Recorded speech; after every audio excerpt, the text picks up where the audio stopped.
الحمد لله نحمده ونستعينه ونستغفره ونؤمن به ونتوكل عليه ونعوذ بالله من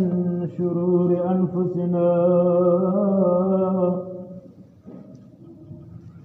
ومن سيئات أعمالنا من يهده الله فلا مضل له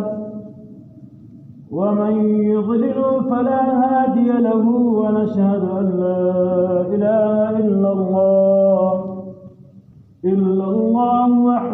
وحده لا شريك له ونشهد أن سيدنا وحبيبنا ومولانا محمدا عبده ورسوله أما بعد فأعوذ بالله